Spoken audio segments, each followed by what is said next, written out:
ഒരു സജ്ജാദരികം 4 ഭാഗത്തും ആള് ഒരു ജമാഅത്ത്.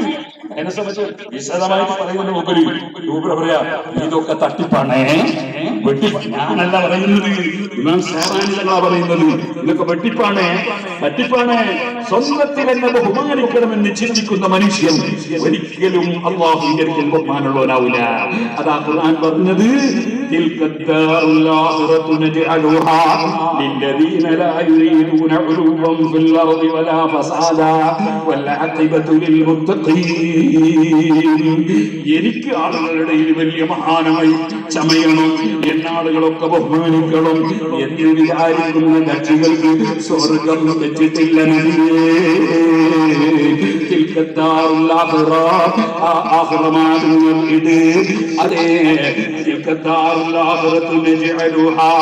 അതിനെ നമ്മൾ വെച്ചതാക്കാണ്. ഭൂമിയിൽ മേന്മ ഉദ്ദേശിക്കുന്നവർക്കല്ല.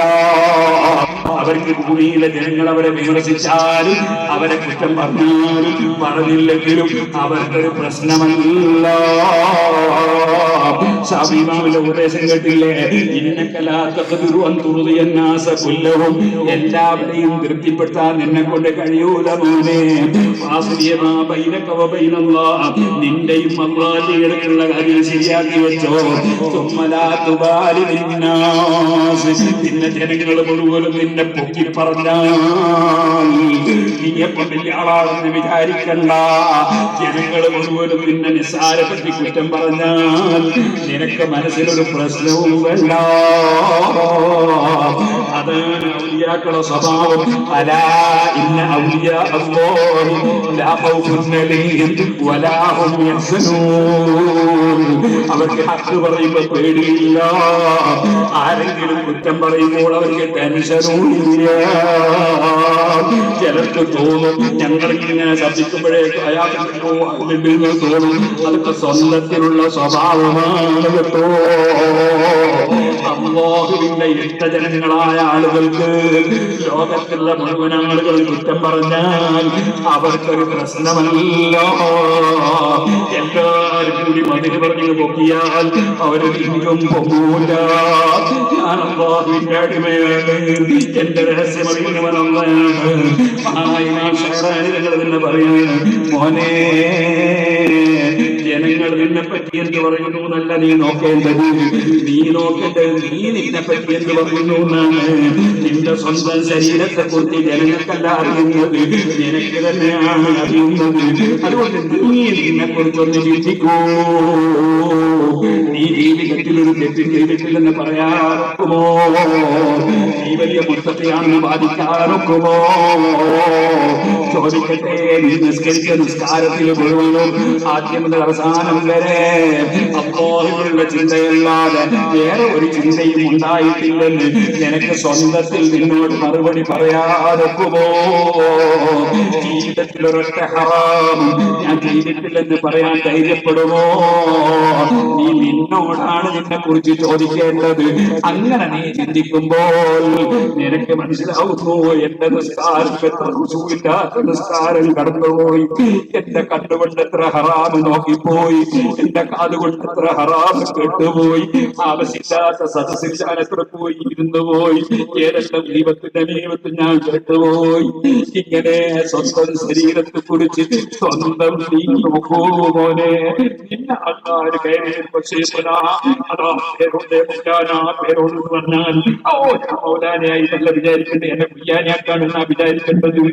നീ അപ്പോഴേക്ക് ആനയാവൂല, നീ കൂടെ തന്നെ വലിയ ആളാവൂല. നീ നിന്നെ പറ്റി നീ ചിന്തിക്കണം, നീ എവിടെയുണ്ട് എന്ന് ചിന്തിക്കണം. നീ കൃത്യമായി തഹജ്ജുദ് നിസ്കരിക്കാറുണ്ടോ? ആ സമയത്ത് അല്ലാഹുവിൽ മാത്രം ചിന്ത വരാറുണ്ടോ? നീ ദുആ നിസ്കരിക്കാറുണ്ടോ? നീ ഏത് കാര്യം പറയുമ്പോൾ അല്ലാഹുവിന്റെ പൊരുത്തം മാത്രം ചിന്തിച്ച് പറയാറുണ്ടോ? ദുനിയാവിൽ ആളുകളുടെ ഒരു സ്ഥാനം കിട്ടണം, പേര് കിട്ടണം, പ്രശസ്തി കിട്ടണം, ആളുകൾ ബഹുമാനിക്കണം, കൈയടിക്കണം, തക്ബീർ കിട്ടണം, ഇങ്ങനെ ചിന്തിക്കാറുണ്ടോ? നീ നിന്നെ കുറിച്ച് തന്നെ ചിന്തിക്കൂ മോനെ, എന്നിട്ട് നീ സ്വന്തത്തിൽ നന്നാവൂ മോനെ. നീ വേറുള്ളവരോട് ദുആ ചെയ്യാൻ പറയാൻ നടക്കണ്ട, നീ നിന്നെ കുറിച്ച് ആലോചിക്കൂ. ഓ മൗലൈമാരെ, പിഴച്ചുപോയ ആളുകളെ നിങ്ങളോട് മുഴുവനും പറയാണ്, പ്രവർത്തിച്ചതുണ്ട്, അവയുടെ നിങ്ങൾക്ക് അവിടുന്ന് പ്രവർത്തിച്ചതുണ്ട്, താജിൽ നിന്ന് പ്രവർത്തിച്ചതുണ്ട്, അതേ നൂറുലമ പ്രവർത്തിച്ചതുണ്ട്, കൻസുലമ പ്രവർത്തിച്ചതുണ്ട്.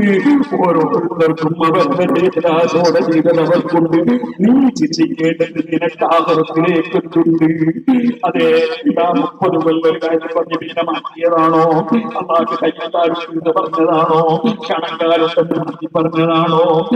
അള്ളാഹ് ഭയപ്പെടുന്നില്ലെന്ന് പറഞ്ഞതാണോ? പിഴച്ചൂന്ന് പറഞ്ഞതാണോ? നിനക്ക് ആഹ്റത്തിലേക്ക് എന്തുണ്ട് മൗലവി? നീ നിന്റെ ആഹാരം ചിന്തിക്കൂ, വേറെ കാര്യം നിങ്ങളെ തോവലിയാൻ നടത്തണ്ട. നീ സ്വന്തം കാര്യം ആലോചിക്കൂ. മരിക്കണം എന്ന് ആലോചിച്ചോ, മരിക്കാതെ ആരും പോകില്ലട്ടോ, ഇതൊക്കെ താൽക്കാലികമാണ് എന്ന ധാരണയോടെ ജീവിക്കാൻ നോക്കിക്കോളൂ. ഒരു പിഴച്ചവരും അതാ നിരത്തല പടമെടുക്കുന്നത് പോലെ പടമെടുക്കണ്ട, അത് അവഗണിച്ച് വിടും. ഖുർആൻ വിവരമില്ലാത്തവരെ വിട്ടേക്കൂ, നബിയെ, തിരിഞ്ഞു നോക്കണ്ട. അപ്പൊ തിരിഞ്ഞു നോക്കാതിരിക്കുമ്പോഴേക്കും എന്തെങ്കിലും പറയാത്തെന്ന് പറയണ്ട. അതാ സാസിമാവിന്റെ പതി ഞാൻ അതിനെന്ന് പറഞ്ഞു. ഓ സഹോദരന്മാരെ, അള്ളാഹുവിനെ സ്നേഹിച്ച്, ഹബീബ് നബി സല്ലല്ലാഹു അലൈഹി വസല്ലം സ്നേഹിച്ച്, അവരുടെ വഴി ചിന്തിക്കാനും അവരുടെ വഴി ഖിയാമത്ത് നാൾ വരെ നിലനിർത്താനുമുള്ള പ്രവർത്തനങ്ങൾ അള്ളാഹു നമുക്ക് എല്ലാവർക്കും തൗഫീഖ് നൽകുമാറാകട്ടെ. ഈ കസേരയിൽ 45 വർഷത്തോളായി അപ്പൊ എന്റെ മകനെ നിങ്ങളൊക്കെ അങ്ങനെ ഒരുപാട് വാങ്ങി അള്ളാഹുക്കളെല്ലാം ഒരു സ്ഥലത്ത് സംഭാവന ആരോഗ്യം